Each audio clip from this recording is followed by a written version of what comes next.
her to see the effects of this foolishness, right? So she pulls this stunt, Yeah. leaves, and then gonna come back and be like, it's gonna be done, everything's gonna be settled. I'm just gonna go to work, and it's gonna be fine. No, no, no. If they who I think they are, what they think they are, they're gonna wait till she gets back from vacation, and then they're gonna move. And she's gonna be like, wait, you guys haven't moved already? And they're like, nope, Nope. we have not.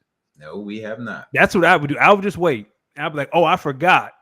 Cause like so here's the thing. I feel like as a leader, and I am learning a leadership lesson without being a leader here. Because what do you do as a leader when you clearly see some bullshit? Like you clearly see one of your fellow leaders on real bullshit, and you are seeing how this person's behavior is impacting the office. So you're seeing how it's not you who's doing this, but the behaviors of someone else is spilling over into other people's stuff. Because like when you got to keep a united spending... front. Go ahead. I'm saying like between the leadership, like they all got to be united, even if there's dissension.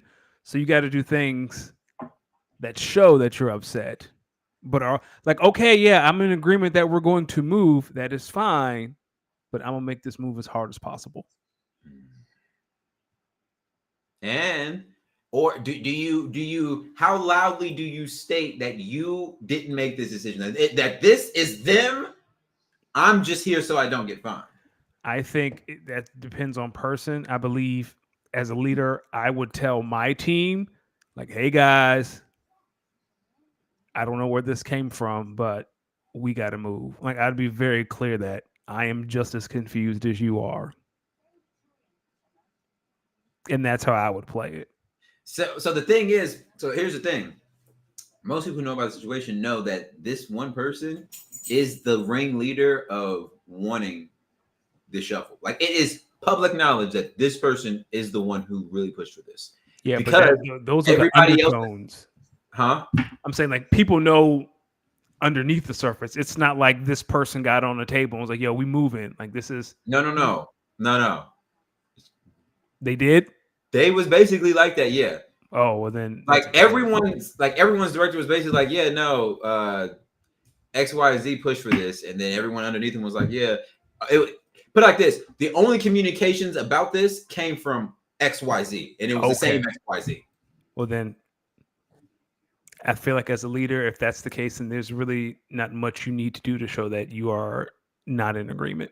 Oh, you just got to sit back. Yeah, which I guess in a way is what. So at the beginning, like last Friday, I was kind of upset with old buddy who told me, because I'm like, yo, you just, because in my mind I was like, yo, you just bow down and bitched out like that. And then I thought about it. I was like, yo, if you know how that person reacts when people react to her, then my solution is the worst solution. Maybe this solution is the one. Yeah. You get what I'm saying? Yeah. Like, because if you get on the fuck out of here train, or he or she's gonna play victim. Yeah, you can't do that. You can't be outwardly, what's the word I'm looking for? Confrontational. Like you can't be aggressive, especially if this person is a certain, I'll be very careful with my words. Yes, you can't be outwardly aggressive and you can't be outwardly confrontational. Like it has to be extremely subtle. Yeah, I would probably like, I don't know why we move in. Go talk to her. Them. They. Yeah. Him. No, exactly. Like, yo, if you have any questions about this move, please go to XYZ. Here's the thing. Here's the funnier thing. And as someone who's kind of worked in offices, I think you're going to appreciate this. So there's always someone who's in charge of seating charts, right? Yeah. Oh, God, yeah. So how about everyone's moved, or most people have moved, but there has yet to be an official seating chart ever released. And that is how most people know that this was done the rogue way, because the person who handles seating charts, guess what? That person who, like in our building, the person who normally does that role was just hired last week. Everyone started moving 2 weeks ago. Yeah.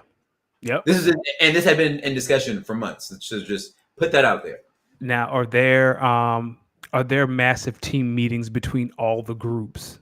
Yes, there's all team meetings. So this is what I would ask. I would not you, but I would say, can someone explain to us in the next team meeting why we're doing this? And I would not ask that until that person is back. Because Like I'd say ask something in like that meeting. I'm having a real hard time understanding. Oh, we've been doing this a couple weeks. Things are pretty much the same. I'm just having a hard time understanding why we did this. Can someone explain it in the team meeting? And I promise you, those other leaders are gonna look at that person and be like, Ooh, I got an even better way to ask it because if I ask it in that way, they're gonna know why I'm asking. The room's gonna know just off of contextually how I ask.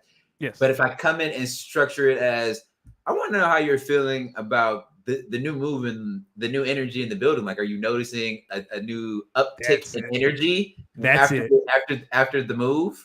That's it. But again, there's But got to be everyone else in the room is going to start looking around. because but there's got to be a way to ask, and we can brainstorm this throughout the night and over the next couple weeks.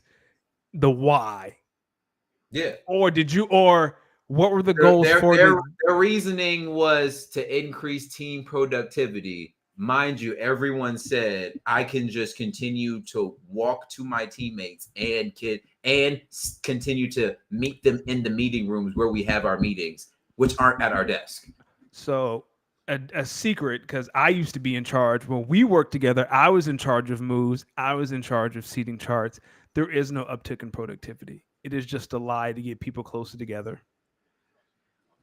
I There, wish people would just say, yo, I want to sit closer to XYZ. Because a person like me would say, this is not a popularity contest. This is your job. Go to lunch with them. If you do not sit with them already and y'all don't need, like, y'all aren't on like a same team, go to lunch or go I, sit in a common area. That'd be the other thing. All these places have common areas. Go to a common area and sit down and just don't go to your desk. I'm telling you, it's a scam. As someone who had to be in charge of that stuff, it was always phrased under, we need to be closer, but productivity does not increase because you cannot measure productivity in that manner. Like they think productivity as efficiency, and in a on a team and in a world where creativity is the foundation, you cannot measure productivity via efficiency. Yeah. Because there have been yo, I'm not gonna lie, and you tell me this. Say what? Has there been periods of your job, whether it's been a week, maybe a week and a half, where you just were not productive at all in any way, shape, or form, and then maybe like you'll snap out of it and go on like a 1 or 2 day crazy productive streak where you'll just knock out a shit ton of work, and then you'll be stuck there for like a next week or so, like being unproductive because you've done so much work. Yeah, and that's how again when you work in a field that's rooted in creativity like yours, it just ebb and flows, right? Because there are some days, yes, you're just working and you look up and it's 4 o'clock, and there are some days you look up and it's 9:30 and you feel like you've been there for 6 years. Yeah, some days you've been working forever, and then you're just like, yo, I gotta play some college football 25 to pass the Yeah, time. This is ridiculous. Yeah, man, it's just you know what? I'm glad I've been talking about you, talking to you throughout this whole situation because you can actually say you have, I guess, heard all the progressions of the situation, so you can really hear, as someone who knows me, knows the field that I work in, that no matter where you go or who you work for, you always gonna deal with some bullshit. always. That's always other duties is assigned in the job description. That's just professional talk for bullshit. Yeah. Makes you and every time I go through one of these, I'm like, yo, I know what type of leader I am going to be when my time comes. Like, there are going to be things that I feel like there are going to be things that I'm going to stand on business about, and there are going to be things where I just come back to my team and just be like, honestly, what Wesley Stipes say is this bigger than me. This is bigger than me. And that's why I have no desire to be in leadership. None.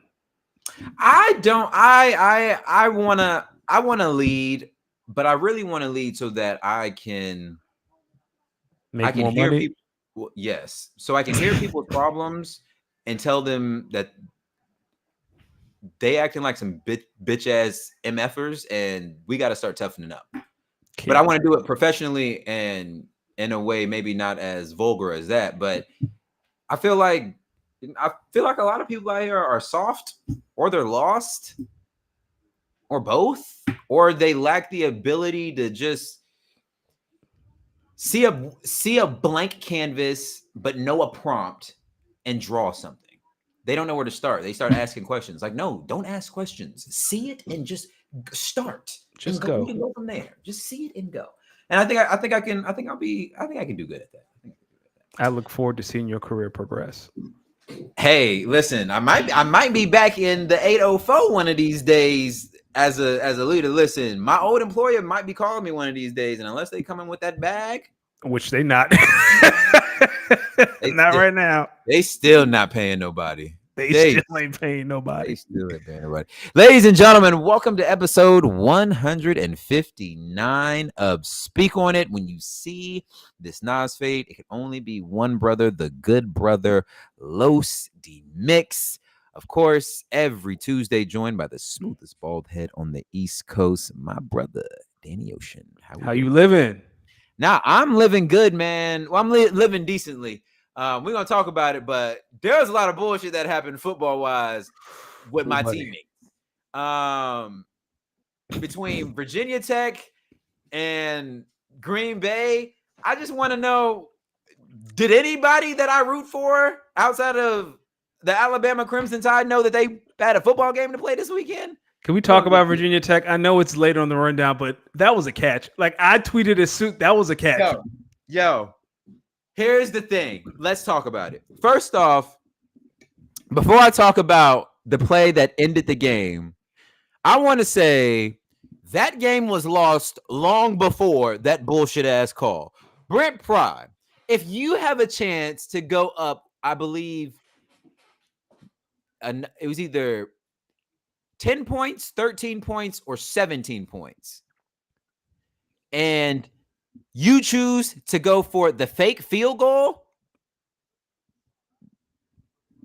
you deserve to lose. There were so many terrible, piss poor fucking calls by Brent Pry this past Friday night at Hard Rock Stadium that it was honestly unbelievable. Mind you, this is his third year. Third or fourth. Yo, like dog. What are we talking about with some of this play calling and decision making and clutch time? Even with all that being said, we still had a chance to win the game. Now, referees, I need y'all to tell me something. When y'all say indisputable video evidence, how do you get enough evidence to overturn something that you already called a catch, but barely had enough evidence to say that it really wasn't a catch, but apparently had enough evidence to say it wasn't a catch? That's what got me. No new angles from when you said it was a catch to when it wasn't a catch, but apparently now you have indisputable evidence that says it wasn't a catch. The guy who punched it out was out of bounds. He landed with ball, butt down, in bounds. From my knowledge, play should be blown dead there. What is it? 1 cheek, 2 feet? One cheek, 2 feet, bitches. Yeah.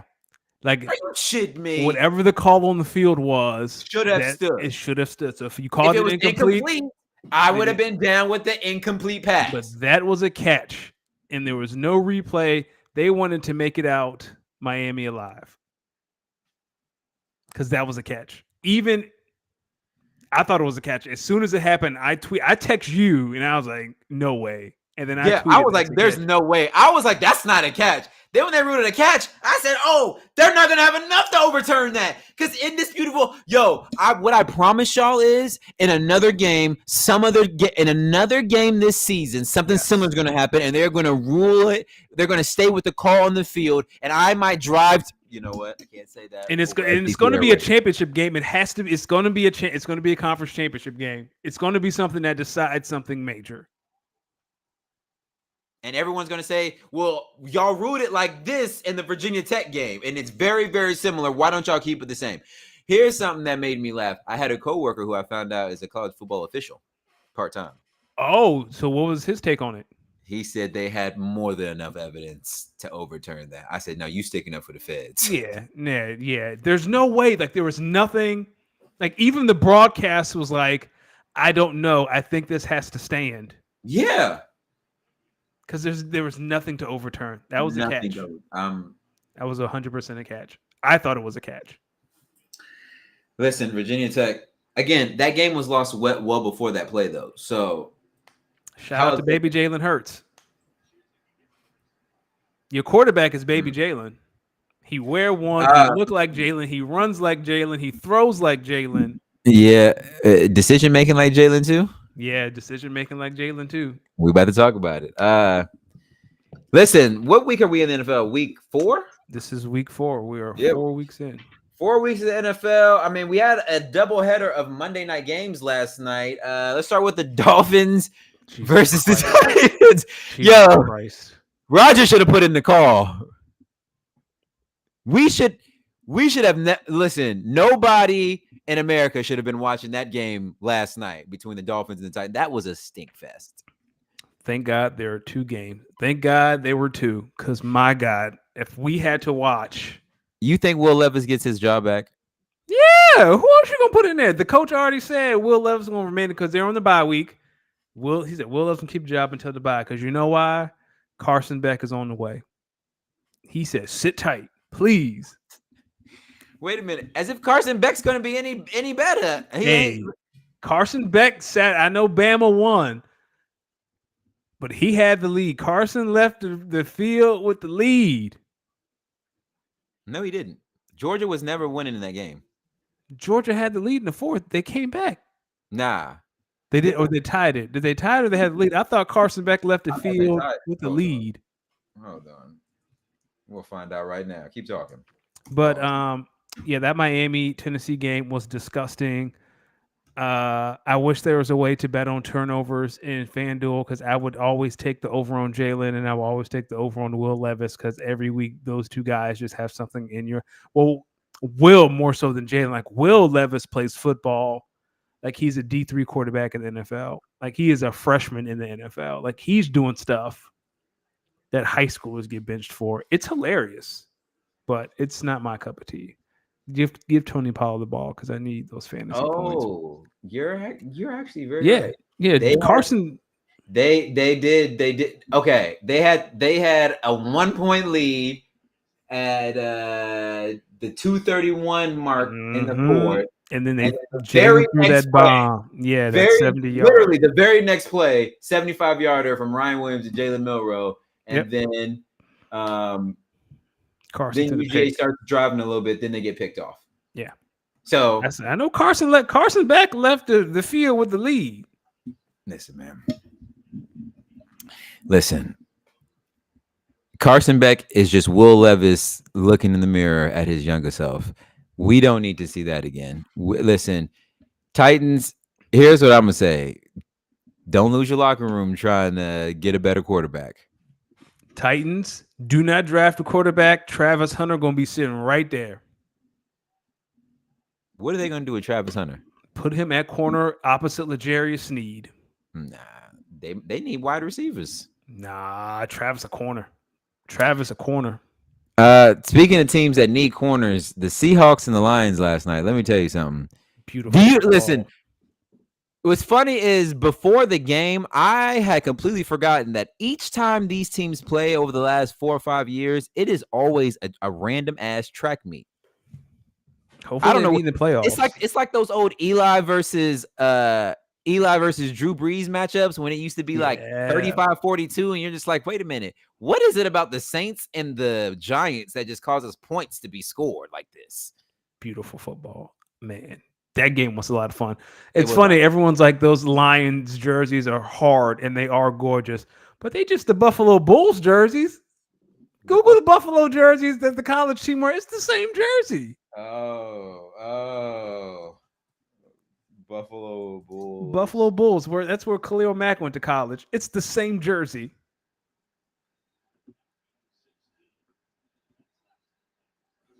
Yeah. It's the same jersey. It was like, oh man, them Lions jerseys hard. They over in Buffalo, like, yo, we've wearing these for 30 years. Mm-hmm. That is exactly what they are. It's the Actually, same jersey. they're black ones. Yeah. Yeah. I mean, they still go hard. The helmets are what set it off, but that Lions game was Ben Johnson's going to be able to pick his pick of the litter, man. That offense has not I only been. I You don't listen. disagree? Listen. I think Ben Johnson, if he's smart, stay in Detroit for as long as don't rush out there. Ben Don't rush. Johnson. If he's smart and has been watching the landscape of what's been going on in Charlotte and in Chicago, then you know that. Listen, sometimes it's better just to be the coordinator. Just focus on the I am offense. not Just talking focus on about the those offense and keep dumpster getting pay raises. fires. So I'm not talking about them dumpster fires. There's a team in Pennsylvania that needs a smart offensive mind. Oh, wait a minute. Hold on. Make sure I'm sitting up nice and right. Yeah, sit up Because right. because ladies and gentlemen, not too long ago, we had the world's biggest Nick Sirianni believer over here. Yes, and we now did. what I think I'm hearing is somebody's off the Nick Sirianni bandwagon, like the rest of us, who saw when he had that doofy ass look on his face crying at the Super Bowl during the national anthem that this guy is the biggest white boy joke of all time, that he just so happens to be a Guido frat bro coaching the Philadelphia Eagles. Please tell us how you finally see what we've been trying to tell you about Nick Sirianni. Well, a couple of things. That was a bit harsh. Secondly, what does he do well? Tell me. I don't know. He used to be the culture guy, right? Like the vibes are always great, and now that's not the case. So what do you do? Tell me more about this comment Jalen Hurts made. We have our days. We have our moments. Oh yeah. So the question was, Jalen, as you and Nick go into the bye week, do you have conversations about the messaging that you should display to the team? And Jalen said, we have our moments.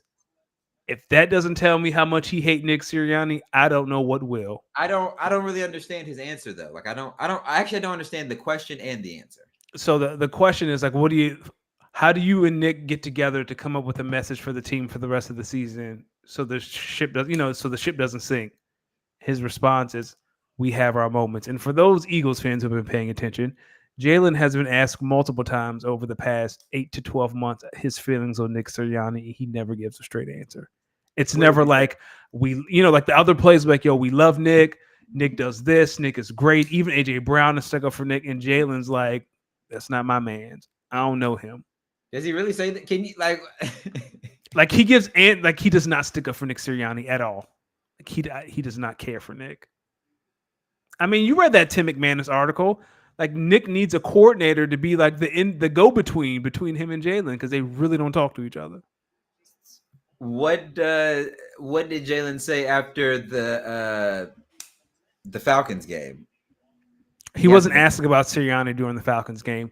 This one, like Sunday, he was directly asked about Sirianni and the messaging that they're going to that they're going to give to the team off the bye week to go on a run. And he's like, we have our moments. What does that even mean? Yeah, no, you took the question right from me. So do you think this is a signal that we got to Oh, yeah, he out. Like he has to win the Super Bowl. Or he has to make the NFC Championship game. Like making the playoffs is not enough. Because they're not going to get the 1 seed. So you can. Well, who knows? I don't think that they might make a run for the 1 seed, but I just think now, I think Detroit's better right now. Like Detroit is the class of the NFC right now. What is it about the Tampa Bay Buccaneers, and how come whenever y'all seem to play them, they just find new ways to stump a mud hole through y'all with and without Tom Brady? I don't know, man. I don't know what it is about Todd Bowles. He don't like it. I don't know, man. He be out there confusing Jalen Hurts. That's what it is. I mean, defense give up 21 in the first quarter. Shit. Well, what Jalen's supposed to do about that? Now, granted, the offense is off the terrible start. But damn, dog, I need something from the defense. Like at least for the offense, you could say Lane was out, AJ was out, Devontae was out. Like you're missing 3 of your top 5 weapons. The defense, everybody was healthy. Where the fuck was Jalen Carter big ass at? Same. You mean the same Jalen Carter who you was bigging up last week? I mean, he played great against the Saints. Did he not? He wrecked that game.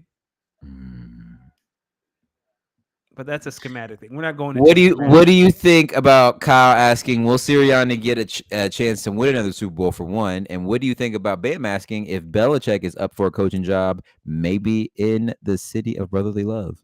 So I'll answer Kyle first. I think he will. Here's the thing about people who are saying fire Nick Sirianni right now. If you fire him right now, that means you should have fired him in February because it's only week 4. Like if you fire him now, you might as well have done it early in the winter and got it over with. Like he's going to last. They didn't know how bad it was going to get back then. But if you're going to, because you know this could have been 2-2 was a possibility, right? If you fire him now, you just look like a dysfunctional organization. He's going to be that. He's going to be the coach of the Eagles until the Eagles are out of it. Like if it's week 13 and they're outside looking in wild card, yeah, get him the fuck out of here. But he's going to have every chance to make this right. So I don't think Nick's going anywhere right now. And Bam, Belichick will not be the head coach of Philadelphia Eagles. That's not going to happen. Why not? Bill Belichick, Bill keeps saying he doesn't want control of the front office. At some point he will. Howie Roseman has already been kicked to the curb for Chip Kelly. It's not happening again, man. It's not. The Eagles hire coaches who have never coached before because it's easier to control. Like they hired Doug Peterson without any head coaching experience, Nick Sirianni without any coaching experience.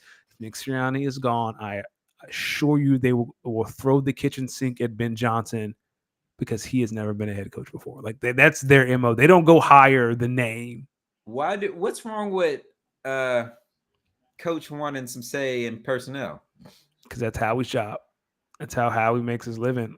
Like out of all the GMs in the NFL, yeah, but I'm the coach. You just can't just be like, I gotta have some sort of say. And that's why they want a head coach who has never been a head coach before. Like they're just happy to be here. But even in that, I feel like at some point you still would want my input of what type of players. Yeah, 100%. But be rest assured that Howie's leading the charge. Look at B League. So B League said, "How's that expensive fullback going? Surely they're 4-0 with him." That's hate. He's talking about Saquon because he a Giants fan. Listen, buddy, I love Saquon. I'm sorry, your bum ass franchise fumbled the best thing that ever happened to you since Eli retired. Well, hey, they have some pieces on offense though. Yeah, but who's running the show? Hey, Daniel Jones ain't looked the worst out there. It's quiet as kept. Oh, really? 1-3 isn't bad. Hey, he ain't. Listen, there's only but so many things he can do, but he been doing his part. Now, I will say this: where Daniel Jones is really going wrong, and which is kind of like a microcosm of his career, he's leading drives to a lot of threes, not enough 6s and 7s. Because he isn't capable.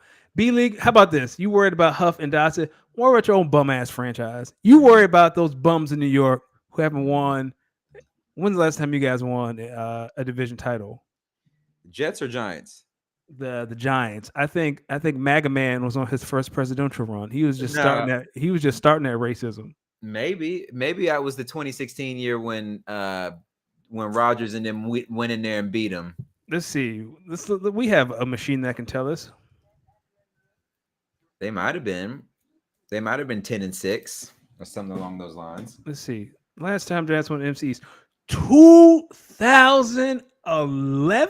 That can't be right. No, there's no way. 2011, they won at 9-7. So there's someone who was born in 2011, and they've been a Giants fan their entire life, and they've never seen their team win the division. Hey, we can't team shame because we can't. It's a team game. The Commanders have won a division title more recently than the Giants. I want to shout out people like myself who came out here and said, poor man's Kyler Murray is not a better QB than Jaden Daniels, and the tape says so. Who's poor man's Kyler Murray? Caleb Williams. Yeah. Told y'all. The Commanders are fun. I need to see it against a good team. I mean, how much better than the teams? Some of the teams they've beaten. They played the Cardinals. Okay, French playoff team. Don't think the Cardinals are good. Oh, hold on. Let's pull up their schedule. I know they beat the Bengals. That was an impressive win. If you think the Bengals are good, they got Exactly. stomped by the Bucks too, and they beat the Giants by 3. They played the Browns on Sunday. Then they play the Ravens. Okay, in Baltimore. That'll be a good one. Damn. Speaking of teams in that division, the NFC East, do you think the Cowboys righted the ship? No. You barely beat the Giants. Like if they went to New York and like shellacked them, like the way the Buccaneers did the Eagles, I'll have a conversation. I'll say it again. What did the Cowboys do this offseason to give everyone all this hope that they are a good team? Their running back is 3,000 years old. All right, relax on Zeke. What are your thoughts on Malik Neighbors? Offensive Rookie of the Year. I hope B League isn't gone yet. I know he said goodnight. Malik Neighbors, the truth, man. That Thursday night game, the offense was, where's Malik? Where is Malik? Throw him the ball. Him. Now, do you still have Marvin Harrison Jr. as best receiver in class from last year? I think he scored more touchdowns than Malik, right? But Malik has been more productive between the 20s, if I'm not mistaken, right? We're here to score touchdowns. Malik Neighbors. That fade route he called Saturday, Sunday against the Commanders. Oof.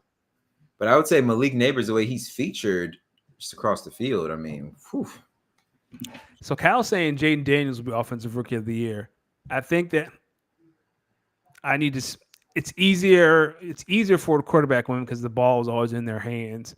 But man, like Malik, every single game Malik makes a play or two. Not to say that Jaden doesn't.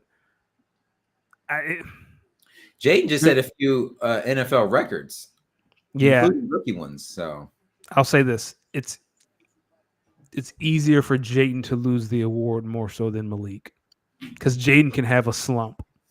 Like he can have a 4-game slump, he's out of here. Malik can have a 4-game slump, and it's like, well, Daniel's not throwing him the ball. Really? I like Malik more than Jaden Daniels, but maybe I'm being a hater. But Jaden Daniels is great. Oh yeah, you definitely being a hater. I didn't say Jaden Daniels was bad. When did the Commanders play the Eagles? They played the Eagles on a Thursday night game. I know that for sure. Yeah, they play the Eagles on November 14th. I believe that is the Thursday night game. And then the Eagles go December 22nd to D.C. Oh, that's not going to be good. That field is terrible. Because that field is terrible. It's even worse in the winter. It'll be fine, though. It'll be fine. You going to go? No, I refuse for my first NFL game to be in that stadium. I am, on the other hand, thinking about they play the Jaguars on a Thursday night. I am thinking about going to that game because I am off the following Monday. Nah, put some money away. Go to that Dallas game. You know you want to talk. You know you want to see the Eagles and the Cowboys play. I do in Philly with the Peoples. When do they play? Hold on. Probably they play in December. Yeah. I ain't standing in Philadelphia, Nicole. That's November 10th in Dallas. When do they play in Philadelphia? You know what I'm also upset about? Yeah, they played December 29th in Philly. The Eagles-Cowboys game, we talk about this. It's not a Sunday night game. It has to be a Sunday night game. Neither one? Neither one. One's a 4:25, but they're not Sunday night games. Maybe because they had enough of the Cowboys in prime time, and they didn't want to hear Chris Collinsworth there talking about some. Now here's a guy. That's true. Can I ask you a question? What's up? Do you think the Packers have a legit shot at the NFC North title? I think the Green Bay Packers are the best team in the NFC North. I think the Vikings are bitch made and foolproof, and I think the Vikings. Listen, I think the Vikings are just. I mean, I think the Lions are just. Wait, which one did I just say is bitch made? The Lions or the Vikings? You said the Vikings are bitch made. I think the Lions are just lucky. I mean, they did go to the NFC title game last year, and they did have the lead against San Francisco until they just choked it away. Ask them who came into their house on Thanksgiving and beat that ass. I mean, that was last year. which kickstarted a huge momentum shift. Hey, I believe this loss, this very close loss, might be the loss that gets my team going. Jordan Love looked great in the comeback. Because you know what? Sunday, I was watching the Eagles game, and I was like, oh, at least the Packers are getting shellacked too. And then I looked down, and both teams are making a comeback, and one team made it interesting, and the other did not. I'm sitting there. Listen, I'm sitting. I'm just. I was sitting there, and I was like, 28-0. I was like, yo, hold on. Do the Green Bay Packers know that there is a football game being played in Lambeau Field? No. Here's when I knew. That touchdown to Justin Jefferson had me so hot. Like, what? Yo, he put threaded that on the money right to the 1 and the 8. I was sitting there like, okay, Sam Darnold is good. Sam Darnold said, yeah, I'm throwing the Jettas. It's easy. And Kyle, the NFC Championship game was in January. So that was in 2024. Thanksgiving was in 2023. So they asked, though. They both asked, though. Lions so you think do y'all play them on Thanksgiving again? I hope so. I want to beat their ass again, but probably on like a regular Thursday. All right. I hear you talking. Shout out to Jordan Love for wearing that Brett Favre jersey and then giving us the most Brett Favre performance ever. Yo, that first half just looked like a QB who had missed some time. But that second half, who y'all got this week? Who do we have this week? I have to look that one up. Oh, Bam said Jordan, Aiden Hutchinson is going to eat Jordan Love alive. Sounds like some smack talk from the Detroit side of the house. It sounds like that boy Freaky. Good Lord. Kyle said y'all play the Rams. Rams, that's what it is. So you should win that because there's no Puka and there's no Cooper Kupp. You should win that. Yeah, but I don't know that. I don't. Come on, you can't say the Vikings are bitch made and then turn around and be like, I don't know if we could beat the Rams without Puka and Cooper. You know what? You're right. Listen, we about to have curried goat on Sunday. Call it a ram. Do that. Call it a ram. We having curried goat on that field. Packers, I cannot believe that shit, man. 2-2. Oh man, I feel like the only team who's probably sicker about the way they lost are the Saints. The Saints lost one of the funniest games I've ever seen in my life. But they were trying to give that game away. But they're supposed to be. All right, man. The NFC South is hilarious. Oh yeah, it's bad. It's bad. Who do you still? Go ahead. You had the Bucks win the NFC South, right? I had the Falcons. You had the Bucks, right? If I'm not mistaken. Do you still feel that way? Because I kind of want to change it to the Bucks because I feel like they're the only adults in the room. But Baker Mayfield is their quarterback. Well, no, I had the Falcons winning the division at 10-7. Okay, so we both had the Falcons. Yeah. I still believe in the Falcons, but I'm real close to because the Bucks feel like the only adults in the room. Granted, they lost to the Broncos 2 weeks ago, though. So I like Bo Nix. No, I mean not Bo Nix. I was about to be like, after that stat line he put up Sunday, you out here repping Bo Nix? Hey, first off, a win's a win, not Bo Nix. A win is a win. Andy Dalton. I like Andy Dalton. You don't think the Panthers can make some shake? Nah, I don't. That roster's too young. That roster doesn't have enough blue chip talent. Like it has okay talent, but who in that? Say what? You think Derek Carr is starting to look like the Derek Carr that we knew and loved? Yes. Y'all up here 2 weeks. Oh man, Derek Carr. I say he can't keep it up. That he is the last time Derek Carr played like an MVP, he got hurt in Oakland. We ain't never seen it again. You said so? You saying he got injured in the mediocrity? No, I'm saying he was playing out of his mind. He was playing so well, his body was like, we can't do this. Really? Hey man, Derek Carr been in the league 10 years. We know who he is. What's the most Derek Carr's won? I'm sure he's won a few. Has he ever won a division title? No, Not while Patty's in I was there. about to say not while Patty was there, but he was in the league before Patty. He may have won a few playoff games. Let's see. I think he's won a playoff game. Let's see. No, he's 0-1 in the playoffs. He lost to Cincinnati in 2022. I remember that. Wow. All right, let's see how many division titles he has. I think he has one.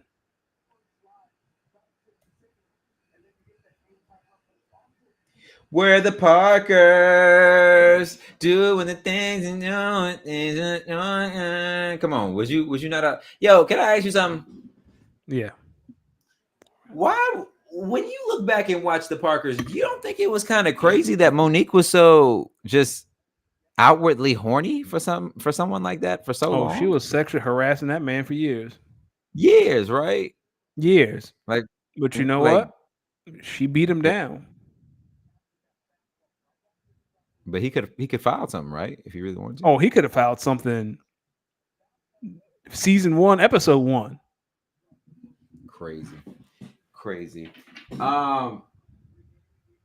Anthony Richardson and the Colts. That's. Were you watching the game live? So I'm watching the game, and I see when he goes down. I'm like, damn, that looks like it kind of hurt. And I'm like, 15 minutes later, he's back in the game, or 2 plays later, he's back in the game. And I was like, wait a minute, what? All right. So here's what I said. As soon as he starts running back in there, I literally said, yo, please, I hope they stop running the QB runs. Like, they don't even need to be doing this. First play, QB run, gets hurt. But that's the appeal of Anthony Richardson, right? That was the whole thing coming out of college. He has a big arm. He's big and strong. He can run. You can't take that out of. You can't take that. You got to live with it. That's part of it. That's part of it. That was part of the whole thing. Him coming out.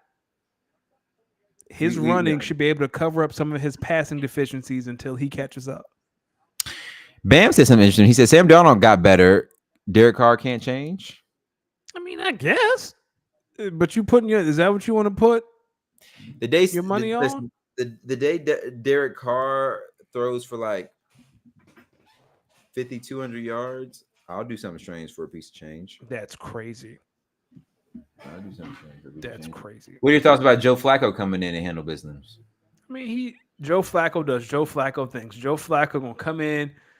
You know your floor. Your floor might be a little bit higher with Joe Flacco than Anthony Richardson, but your ceiling is a lot lower too. Like Joe gonna flame out, and you know how he gonna flame out. You know where he gonna flame out. Like gonna get you to the playoffs, and then he gonna. Yep. Anthony Richards' floor is lower, but his ceiling, again, I just go back to that throw to Alec Pierce week 1 when he's falling. He fell, he ends up and just yeet. That just shows how easy it is for him. The game's that easy for him. If it was that easy, yeah, you're right. Yeah, he wouldn't have the lowest completion percentage in the NFL, if I'm not mistaken. Speaking of teams, this road will not get easier for the Kansas City Chiefs. Well, we know what's about to happen. The script writers are doing a terrible job this year. Trading Devontae Adams to the Chiefs? I hope the Raiders wouldn't do it. Hey, but you know what? The Bills helped them get Xavier Worthy, so I don't know. I don't know if Kansas City even wants to trade with Las Vegas in that capacity. Oh, yeah. Are you worried about them at all? Even if Rashee Rice is gone for – it doesn't sound like he's going to be on for the rest of the year, but it sounds like it's going to be an extended period of time. Are you concerned? Got me locked up. They won't let me out. They won't let me out. That's just how great he is, and that's how great that defense is. That's that defense. Nah, that defense is. They might have the best defense in the league. It just keeps them in every game. Like, if you can look at your quarterback and say, "Dog, all you gotta do is score 21." Just that. Just score. It may be even 17, depending on who you playing. Say that again? Oh, I think you're breaking up. Oh, I see. Even you could say, hey, man, 21 won't be great, but we might be able to do something with 17 points. maybe do something with 17. It just like we just need points. We just need points. We just got to keep the pressure on them so Yeah. that you know what I'm saying. Like Kansas What is City can kick field goals. That's the thing, right? Like some teams like, oh, you got to score touchdowns. Kansas City's like, no, we can kick field goals. We're good. Yeah, as long as we're in striking distance, we'll let you'll burn out before we do. That's What is up? exactly it. What is up with teams being so unable to play with the lead? You notice how some teams don't really start rocking until they're behind, and now they got to start rocking. Yeah. I feel like when teams have leads, like big leads, offensive coordinators lose their creativity and they're kind of like, how can we get to the end of the game as fast as we can, instead of like Andy Reid never does that. Andy Reid's like, yo, I don't care if I'm up 50 or down 50. We're running our playbook. We're going to try to score. We're And gonna do that's the what makes same. the We're gonna Chiefs. do us. You not moving us off our pivot, y'all. You know what I mean? We're gonna continue to run our up tempo offense, continue to attack. We know if we do our job, our guys will be there to make the plays. That's right. Right. If we do our job, we don't care what you do. And I feel like some coaches get the lead and they're like, but when you're down, it forces you to be creative. It forces you to like open your playbook and maybe call something that you wouldn't call traditionally because you got to get back in the game. Yeah, it's funny because you would just think that you could do that from the beginning. Like, why not just get creative from the beginning with your playbook? Yeah. Um, the Ravens and the Bills. Buddy. It's funny because last week we were coming into that game saying, yo, Buffalo may be the only chance we got at beating Kansas City. And then Baltimore played them. The same Baltimore that Kansas City beat in week 1. But they play Buffalo this weekend. It was never close. I think Derrick Henry might be the last running back to go to the Hall of Fame for a very long time. Derrick Henry is the last of the beat you down running backs that we have. 1,000%. 1,000%. He is the last running backs where you just look and circle that game on the calendar and you just got to shake your head, man. Fuck. Wear your Guardian cap. Wear your Guardian helmet because you're going to need it, Playboy. Yeah, you be like, fuck. I got to spend 60 minutes tackling Derrick Henry. Fuck. Derrick Henry not running no screen. He don't care about running no Texas route. He not lining up in the slot. No, sir. We running an I. We running out of shotgun.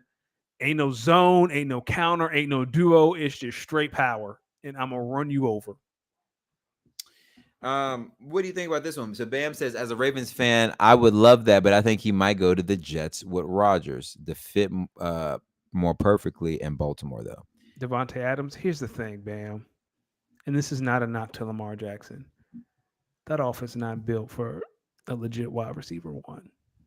Or maybe it is, and we just don't know. Maybe. Baltimore, as good as Pittsburgh is finding wide receivers, Baltimore is terrible at finding wide receivers. Hey, but they are so quickly able to find defensive players on the regular. It's actually crazy. Meanwhile, my team, but your team finds quarterbacks, right? Every team has their thing. You guys haven't had a bad quarterback in 45 years. What do the Eagles do a good job of finding? Offensive Georgia line. players? Offensive line. Oh. The Eagles have had an elite offensive line as long as I've been alive, except maybe 3 years. I thought you were going to say Georgia specifically left tackles. What? Trey Thomas, Jason Peters, Jordan Mailata. Like the Eagles are going to have an elite left tackle. Like that's the Eagles thing. That's y'all's bread and butter. The Eagles believe in offensive line. That's the Eagles thing. Bam said, "All hail the king, King Henry." What were your thoughts in the Dynasty League this week? It was okay. Devontae was out. Funny thing is, I'm sorry to cut you off. Funny thing is, Ronald Isley's tax returns came in here talking that big old shit last week. Ronald Isley's tax returns was talking like he big man on campus around this mug. Which Ronald Isley's tax returns was talking like they about to do something this season. They are. Ladies and gentlemen, I'm here to report to you, Ronald Isley's tax returns ain't scaring nobody. I scored the most points in a loss. Ronald Isley's tax returns. I scored the most. I would have beat some of the people who won. I scored. Kyle is in first place. I think it's by a point, right? I think you scored one more point than Hey, me. brother, ain't scared nobody. All right, man. All right, y'all keep on. And by the way, congratulations, Kyle. Like you've earned first place. That Yeah, wasn't a dig at you. I mean, team is alright. Yeah, Team is Kyle. alright. Kyle is in the lead by legitimately 1 point. He has scored 634 points. I have scored 633. Weak ass points. Y'all just what's it? Y'all just now getting up here. Y'all just now getting up here near the top. Some of us been up I've been here. at the top the whole time. What you talking about? I've been up here too. And And this week's gonna be tough, right? Because half my team is on the bye. Like the Eagles are on the bye, the Lions are on the bye. This week's gonna be rough. But when my team is fully loaded, oh, we good. you ain't scared. Again, I scored. Thank you, Kyle. 1.4 points. I scored the most points in a loss. This team scores. I ain't worried about that. So we got 4 3-1 teams, a Yep. couple of trio of 2-2 teams, 2-1-3 teams, and my boy Dylan. Woof. Don't worry, Dylan. I'm gonna reach out to Dylan. Nah, But leave him alone. he don't do nothing. No, Dylan don't trade. Dylan Bro, set his lineup and go home. he a hairstylist in real life. He ain't got time for this. You say hairstylist, you mean barber or like a legit hairstylist? Nah, legit hairstylist. Oh, that's dope. I'm looking at my roster, man. Let me tell you something. I think my starting lineup wise, I would put this team versus anybody, and I would say I think I can take anybody. Here's where it gets a little shaky. Mm-hmm. Soon as someone gets injured or bye weeks. Yeah, like I said, so this bye week here in my starting lineup, here's out on a bye week this week. Jalen Hurts is on a bye. David Montgomery's on a bye. Tony Pollard's on a bye. Devontae Smith is on a bye. Dallas Goedert is on a bye.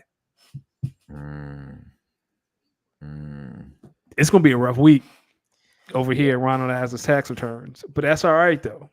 I got to figure out if I want to start playing Chase Brown, maybe over like a Devin Singletary versus the Seahawks, or. And Christian Watson is hurt because he was my back. So Devontae's out Sunday. Christian Watson leaves the game with an ankle sprain, and I still score 131 points.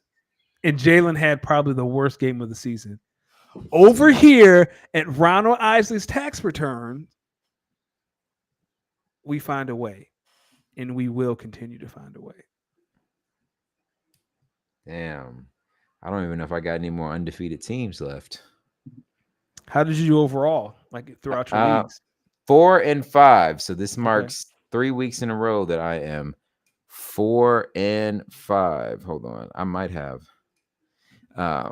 Shout out Geno Smith and DK Metcalf. Did you see DK standing beside Calvin Johnson? Yo, look like what's that line? A Chrysler 300 look like a Rolls Royce a Phantom till a Phantom pull up. Yep, till a Phantom pull up. Yep. Who said that, by the way? I think it's Future. Okay. I am no longer undefeated in any of my leagues.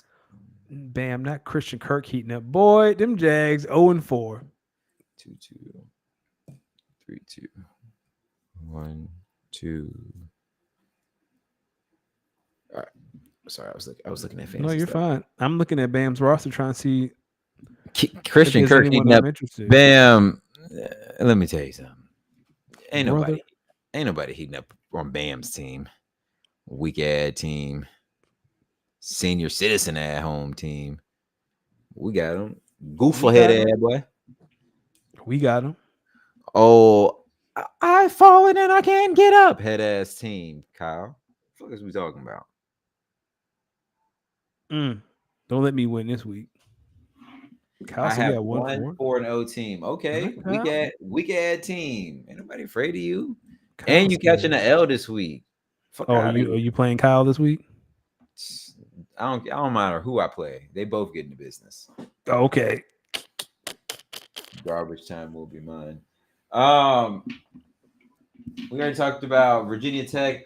Arch Manning is cooking right now down in Texas. I don't know if you've been seeing it, but he's cooking. I have. Arch Manning will look real good midnight green. Why? When they invested so much in Jalen Hurts? I'm kidding. That was a joke. I'm looking ahead at some of the games. Okay. Uh, talked about Bama, Georgia, week 6.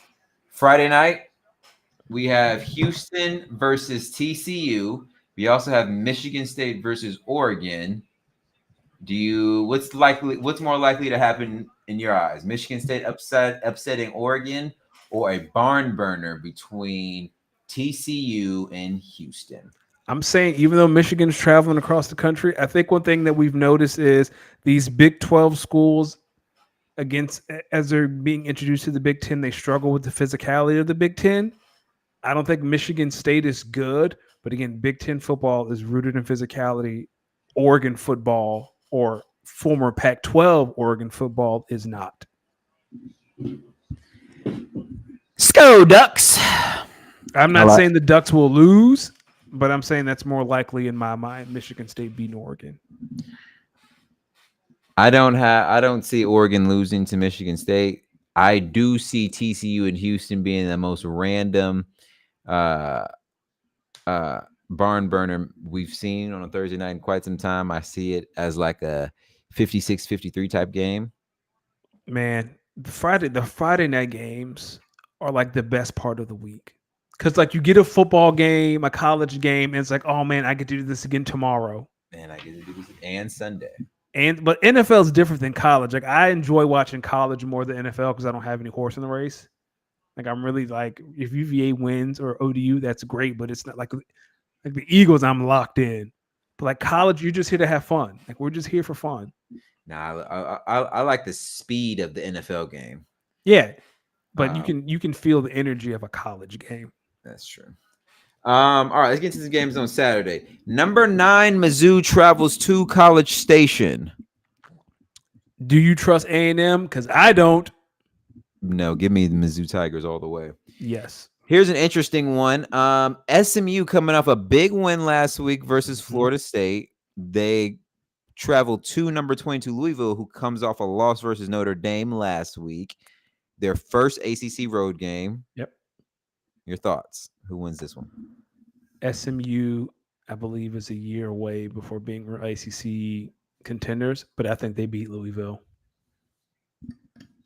If y'all know me, y'all know my team in my college football dynasty is SMU.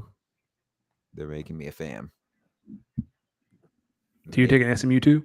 I'm taking SMU in the upset at Louisville, but don't be surprised if Louisville finds a way to pull one out.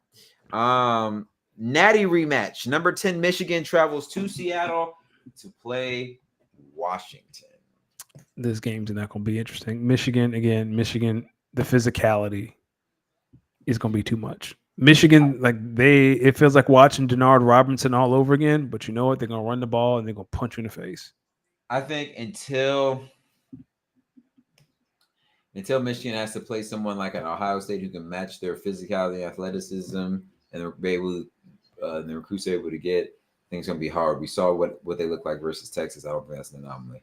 I got Michigan losing this one to Washington. Oh, you got Michigan losing. Okay. What's the final score? Is it a blowout or is it field goal? 14-17. Okay. Number 8 Miami versus Cal. Central Florida versus University of Florida. Which game do you think has more likelihood to be a barn burner? UCF and UF. Because neither UCF thinks they're good. No, UF thinks they're good. They're not. And UCF is better than people think. UCF, I think what scared people away from UCF was that Colorado loss. What was your thoughts about that? I was surprised. I did not expect Colorado to win like that. They beat up on them teams. I did not expect Colorado. But you're right. Colorado does beat up. Well, UCF is in the Big 12 now, right? Mm-hmm. That was a conference game. Maybe that's why that game was bigger than anticipated. I was shocked. The only thing I got from that game is Travis Hunter. It's going to be hard to keep the Heisman away from him no matter what the record is at Colorado. Yeah, I'm thinking about it now. You think so? It's going to be hard because it's supposed to be for the best player in college football. I know it usually goes to the quarterback of the best team, but who is that right now? We're going to give it to Jalen Milroe? Maybe. I wouldn't be opposed to it, but what Travis is doing, he's playing both sides of the ball. It's not like he's playing a couple He's playing every snap. Bam said the Big Ten changed an officiating protocol today. Do you know anything I about don't know that? about that. What is that, Bam? And Kyle said he enjoys, Indubiously enlighten us. Kyle's gonna enjoy some Friday Canadian night, football we do Friday have night. Blue Bombers at Tiger Cats. Clemson versus FSU in Tallahassee. Are we on upset Are we on upset alert? Never. Florida State is. I kind of want to ask Florida State leadership. Do you want to leave the ACC now? Because after you didn't get in, there was all this hooting and hollering about we need to leave the ACC, and now you cheeks. Now you lucky to be in the ACC. Do you think an ACC school would still like? What do you think the temperament around the other ACC schools are? What do you mean? Like how they feel about having them there? Mm-hmm. Yeah, I think it's okay. I'm just interested to see for sports that aren't football, right? Because now Stanford is in the ACC. Stanford and Cal Cal, is in, which is why this game at Cal is big.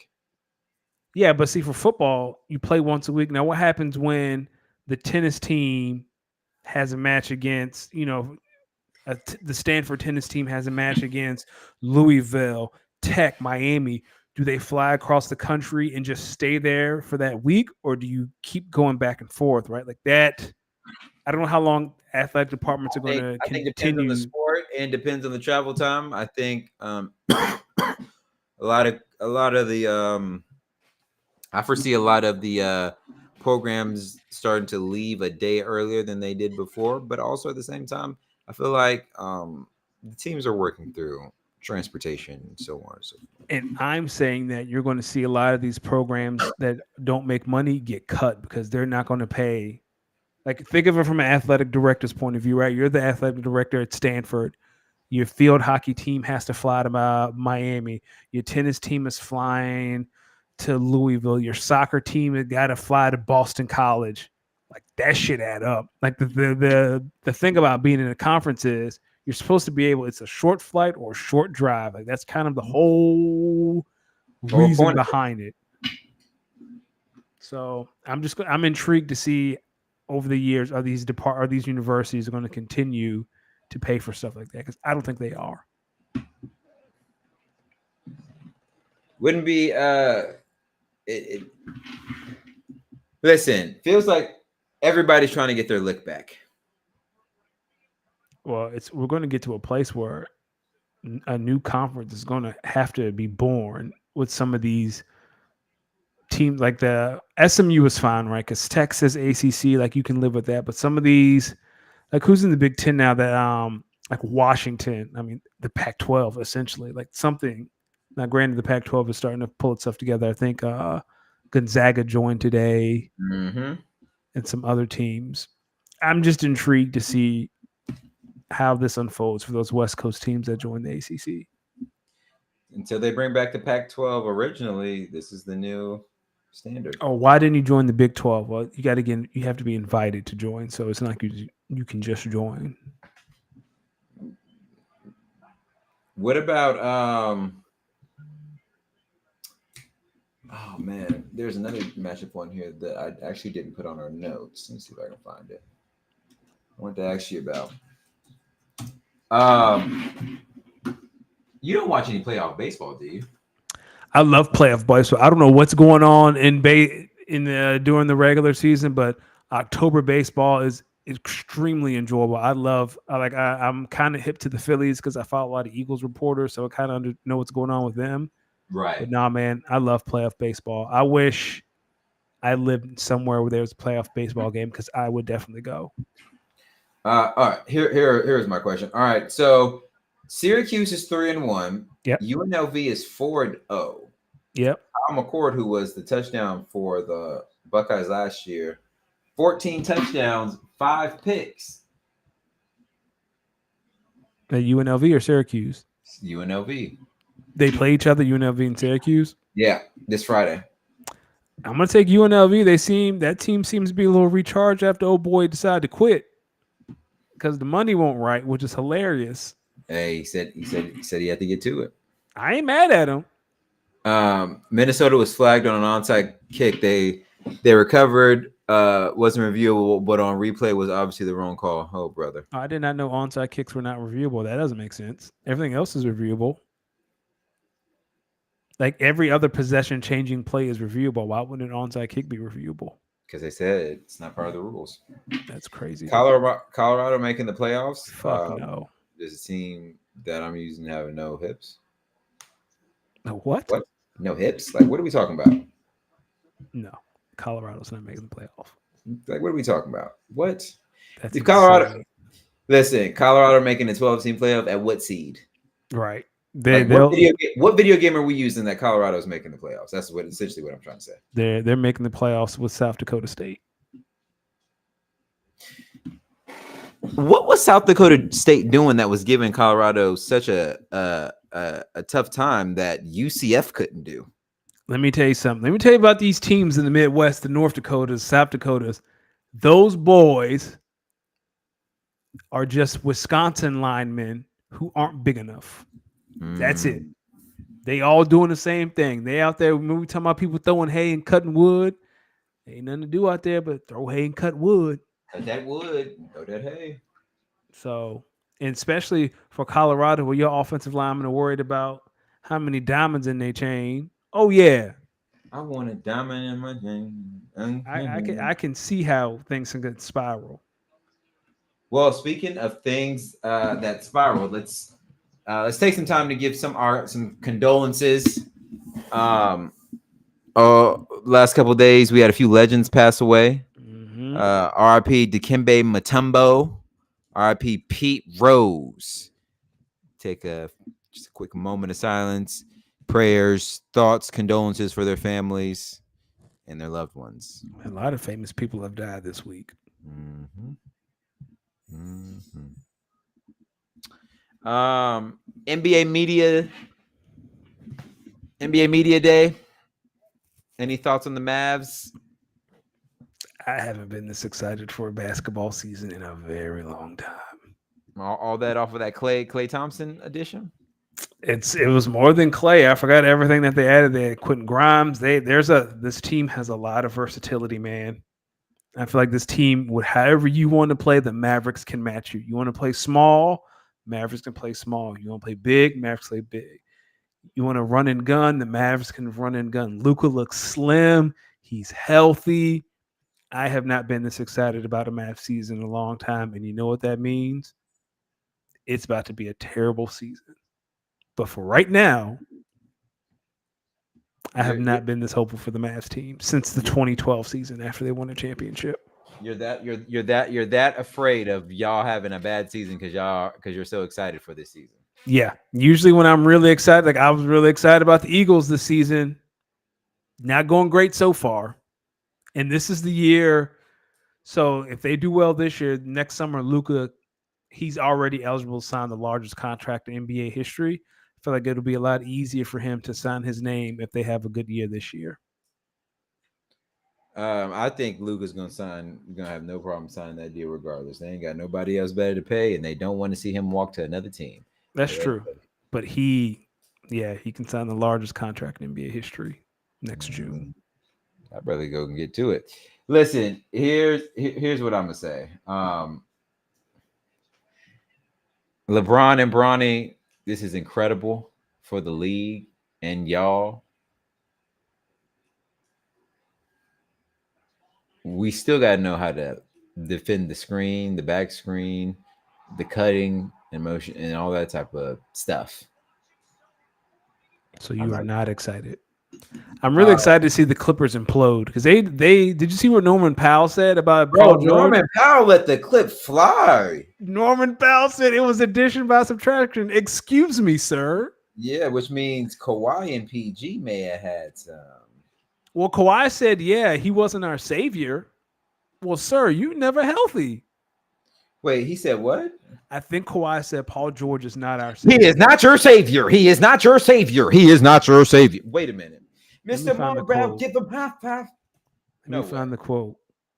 I could have been faked. Yeah, here it is. Kawhi Leonard on Clippers losing Paul George. I don't feel like it's going to be harder for me personally. For anybody I'm on the court with, I don't look at him to be my savior.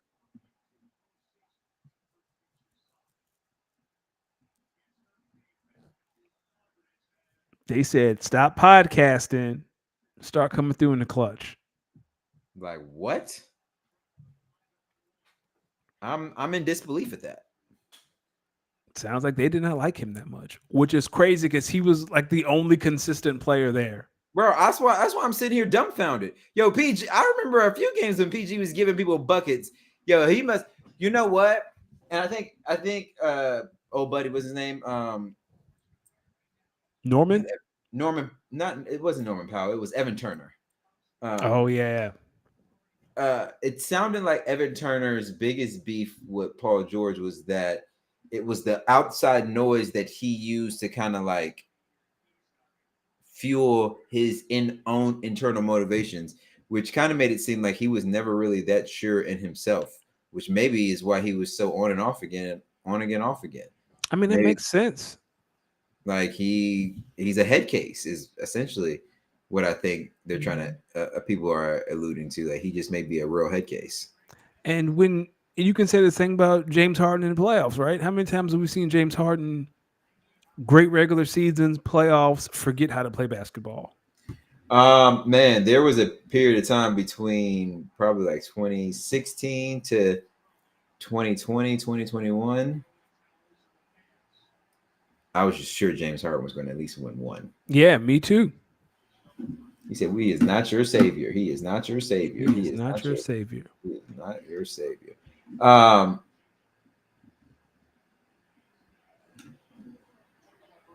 any thoughts ahead of Bad Blood this weekend for WWE?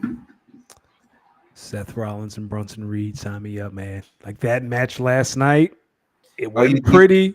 you Who think cares? You think that's what's going to happen? I mean, Seth cost him the match against Braun Strowman, yeah. Because didn't Brunson Reed take Seth out? Yeah, but I don't know how many more. I'm tired of this whole Brunson Reed just jumping motherfuckers and then getting jumped and then doing. But that's the point. Like, I love the fact that there's a man his size, pause, that all he does is just go around and wreck shit all day. That's what he here for. He not here for no belt. He not here to climb the ladder. He don't like you. He just gonna beat your ass around the arena all night. I love that. It's given big, great Khali energy when he first came. Braun Strowman when he first hit the scene. That's how you build giants. They just go around beat people up all day. That's it. That's it. That's it. And a story with Seth Rollins, that's a great sign from Triple H. Why? It says he's getting some. Yeah, like when Triple H says, "All right, you ready to go toe to toe with Seth?" Because Seth is the guy, right? Like Seth's the guy on Raw, Roman's the guy on SmackDown. He's one of the guys on Raw. Yeah, but he's one. Yeah, okay, he's one of the biggest stars in the world. Now that you get to go toe to toe with him. That's a Triple H. Seth Rollins just don't beef with anybody. What are your thoughts on CM Punk and Drew McIntyre's exchange of words? I think they hate each other in real life, and that's great. I do too. I think they hate each other. Yeah, they do. I do too. And I'm like so confused on what this beef is really about. I legit think that Drew McIntyre felt some kind of way that CM Punk just gets to come back, and all of a sudden he's king of the mountain. And all he does is wreck shit everywhere he goes. He choking somebody. He doing something backstage to get thrown out the club. Hey, but he be saying these. What's funny is CM Punk don't be like disclaiming that he did the stuff. He just be justifying all this shit. Yeah, like, there's the reason why. And if you're Drew, like he been putting in work, and all of a sudden this motherfucker come back, and he won a challenge for titles, and man, fuck him. And that's the genesis of this whole beef. And I love it. Bring back hate in wrestling. Who do you think wins this one, Drew or CM Punk? I think CM Punk wins. I think CM Punk is going to get the better of this program. But at the same time, CM Punk has nothing. If he loses, it does not damage him as much as it would damage Drew McIntyre if Drew loses. That's why I think Drew's going to win. So, yeah, let me switch my answer. I think Drew's going to win because CM Punk, he's made no matter what. And bam, I have started watching that Vince McMahon documentary, and I don't know why he agreed to it. Netflix is so annoying when you don't live in the house and it does that are you traveling thing. Like, shut up, bitch. Shut up. You know, YouTube TV does that too. Like when we're traveling, like when we were in New York, I was trying to watch a game, and it was like, "Are you traveling? I pay my money. I should be able to Yeah. watch this wherever I want to." Yeah, like, yeah, I am traveling. And it's none of your damn business where I'm at. So why you asking? Why you asking? You gonna take my money out of my account? You the feds or something? Right? Get out my face, man.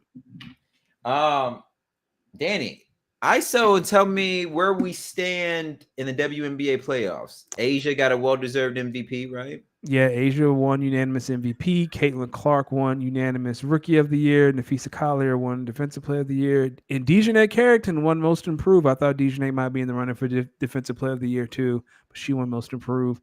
Playoffs are on right now.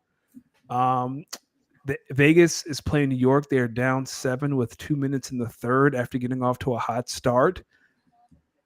So you're Sabrina saying, Ionescu has been a revelation this playoffs. Like last year in the finals, I don't know. Did you watch the finals last year? yeah, I watched finals.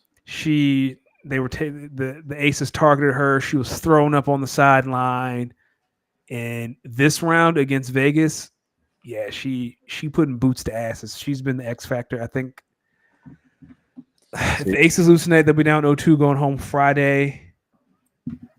I don't know if they make it out of Vegas, and it's because Sabrina's playing so well. I didn't know Sabrina had this in her. Like she just blocked a shot. She's playing defense. She's hitting her threes. Asia's putting up numbers, of course. There's still a quarter to go. It's just impressive how Sabrina's been playing. Who else playing? The Sun and the Lynx played tonight. Connecticut won game 1, not Minnesota. That is a typo on my end. Connecticut won game 1. I don't know if Minnesota is ready. Their late game execution game 1 just it wasn't good. It wasn't that of a team who was ready to win the title compared to Connecticut, who has been there before. I'm interested to see if they let Alyssa Thomas continue to be as physical as she's been. I think they should. It's the playoffs, so we're here for. So you think we get a Connecticut versus Liberty finals rematch? That's what it feels like. Which is a great storyline because Jonquel Jones played for. No, there's a steal. She played for the Sun, and she left the Sun because they could never get over the hump and win a title. Like she won MVP, and they just kept losing in the final. So she goes to New York. So that'd be a very interesting storyline. Jonquel trying to win a title over her old team. Oh man, how you get the steal and blow the bunny? Yeah, how you get blocked by Courtney Vandersloot is like 37. You can't let her block your shot, Jackie. Just go straight up. That's it. And this is what I mean. Like New York is just they're getting their lick back from last year. They said they heard that shit that y'all said. Yeah. If the Liberty beat the Aces, you think it's a clear cut case for them to be the favorites to really win this thing? Yeah, 100%. If New York beats the Aces, I would expect them to beat whoever comes out on the other side of the bracket. Bang. Oof. And I'm also interested to Oof. see how so there's a Golden State is getting an NBA team, not an NBA team. So is Oh, all right, Portland. Kelsey. Yeah, Portland is in 2 years. Golden State is next year. The Valkyries. The NBA announced that the expansion draft is going to be December 6th. Each team gets to protect 6 players, and then the Valkyries get to pick one unprotected player from each team to build their roster. So very intriguing stuff. So they basically take one player from everyone's roster. Yep. So there are 12 teams. Each team is going to be able to protect 6 players, and the other players that they don't protect go into a pool, and then the Valkyries get to pick one player from each team who is not protected to join their roster. If you don't get picked, you just stay at your team? Yeah, you just stay at your team. So the WNBA said they're not going to make those lists public, the players that were protected, which doesn't make sense because we can just figure out who it is. I don't know why you wouldn't just make that list public, but yeah. Or, well, how y'all going to figure it out? I mean, it's going to be Asia's going to be protected. Kelsey, Jackie Young. But are you going to know is who gets picked? You're not going to know. Yeah, you're not going to know who was protected and unprotected. So you're not going to know. Yeah, I would keep that private too. Y'all need to know that. That's intrigue. Yeah. Why Portland in 2 years though? I don't know, but I think it's for the next two. And I think Canada's getting a team too. So I think it's Golden State this year, Canada next year, Portland 2 years. I mean, the year after that. And then how do you think they're gonna how they do they have any announcements of how they're going to update the standings and stuff like that? No, Playoff seedings and games and whatnot. no, that hasn't come to fruition yet. But I'm assuming it's going to be the same because remember, their playoff format isn't based on conference. It's just whoever the top, because there are 12 teams, top 8 get in. So if we're expanding to 15, 16 teams, it might be top 10. Or it might be top 9, top seed gets a bye. Yeah, I don't think anyone wants a bye in basketball. No one gets that in regular. I mean, you get it in the NCAA tournament. No, you don't. You don't get an NCAA tournament. You just don't have to play like the first 4 in or first 4 out. You do it. Like, you get like the buys in the conference tournament. Yeah, that's what I'm thinking of. But even then, each conference tournament is different. Some teams like some conferences structured their conference championship game so that the number 1 overall seed basically plays on the second to last day, and like all they gotta do is win and get in. So that's how they protect, making sure their best team has the best chance to get into the NCAA tournament. Yeah, that's true. So, but I'm just hopefully, and I think the next city to get a team, hopefully, is Philadelphia. So don't no woman need to be subjected to Philly fans. That's the only other team that makes sense. That's the only city that makes sense. Denver. Well, Denver had their chance, they blew it. No, we listen. We got to find a good old fashioned American city. We can't give the the fine women of the WNBA a home. Like, where can they find you? Where can they find you? That's absurd. Listen, we see how y'all act towards Sixers fans. What are y'all going to do during a rough stretch of WNBA play? Y'all going to tell them who is y'all? Philly fans. Well, here's the thing about the WNBA though. It's in the summer, so all you got is baseball and WNBA. I feel like so now it's when black folks is hot. It's air conditioned. Man. And Philadelphia just approved the Sixers arena moving, I believe, in Chinatown. No, it's going to stay in Philadelphia. It's like staying downtown. Well, bam, the Detroit Shock did exist. That was a WNBA team, and then they moved to Tulsa, and then they moved to Dallas. And now that's the Dallas whatever they are? Yeah, the Dallas Wings were started in Detroit. So Detroit blew it. Shout out Detroit. Danny, where can the people find you? Find me on X at DannyOcean41. The Eagles are off this week, so I'm going to be a little bit happier. Life might be easier. Yo, the Eagles suck, yo. I can't believe we as a team lost to them. Why? They were better than you. No, y'all weren't really. Y'all were the better team for the course of a few minutes in that game. But over the course of that game, y'all weren't the best team on the field. Eagles turned the ball over 3 times and still won. Sounds like the better team to me. We gotta have an open dialogue about Jalen Hurts. Well, we can have that conversation, but this is ridiculous. I be watching the Eagles game sometimes, not even as a hater. I just be watching as a spectator, and I just be like, "Yo, dog, he be doing some real boneheaded shit." Yo, some of them picks, I'll just be like, yo, dog, I want you to, I hate when they do the freeze frame because the freeze frame don't do it any better. But every time they do the freeze frame and they start circling somebody, I'm sitting there like, who were you looking at? I saw this tweet and it just infuriated me. When Carson Wentz was an Eagle, he used to do this thing, and Jalen does it too. When a pass rusher runs by him, they act like they can't come back and tackle them. And that's how all these fumbles, like Jalen will evade a pass rusher. And it's like, you missed me. You can't tackle me anymore. And he forgets that they can just turn around and slap the ball out of his hand. That shit happened once a week.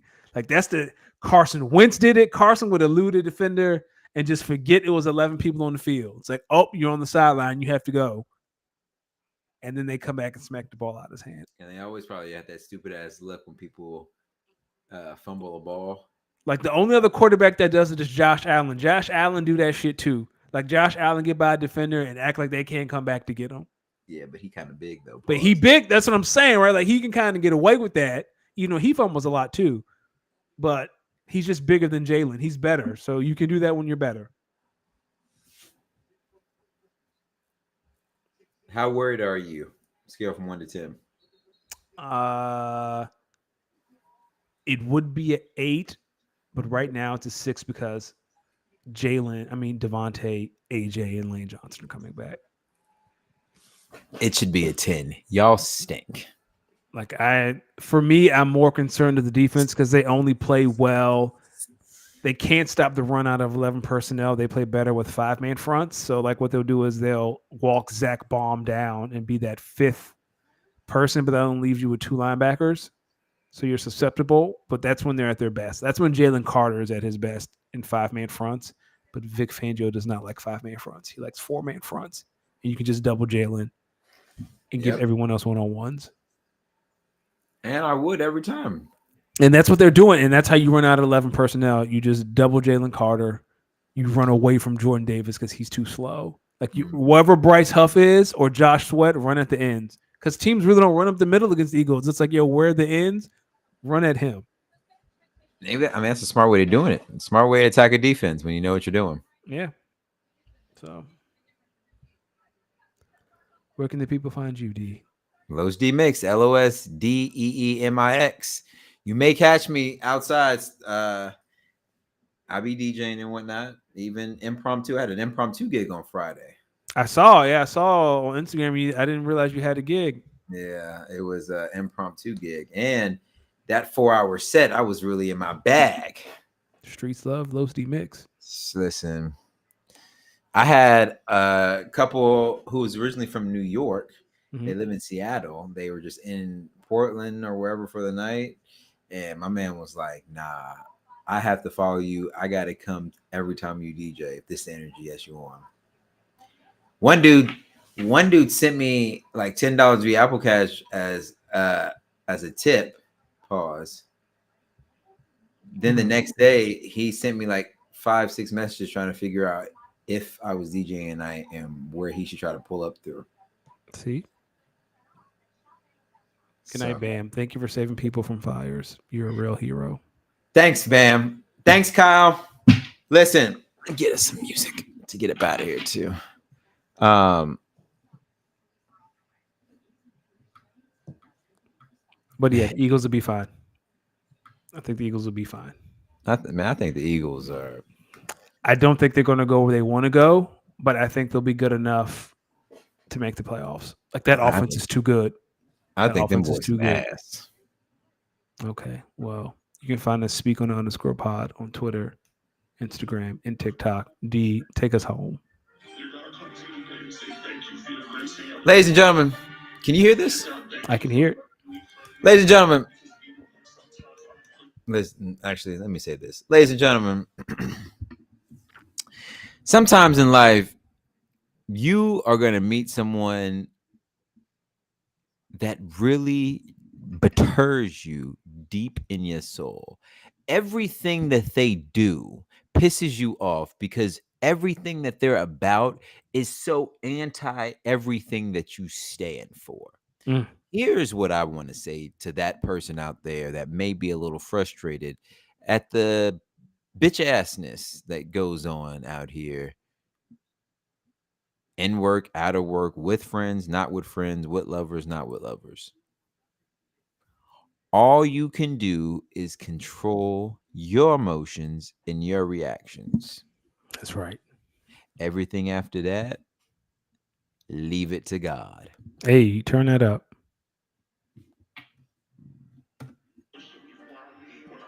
Could have been in the world, but you were here with us tonight, ladies and gentlemen. We really appreciate it. I want to thank my man, Danny Ocean. He's here with me every Tuesday, ladies and gentlemen. Best part of my week. It's a beautiful life we live, man. Shout out to my guy, Apollo, over my shoulder over here. We'll catch y'all next week, ladies and gentlemen. I need some motivation. Babyface Ray, name of this song. Ayuk for Adams, out your damn mind. Bye, Bam. We gotta go. Now we delirious. Bam is smoking something. Good Lord. Good night.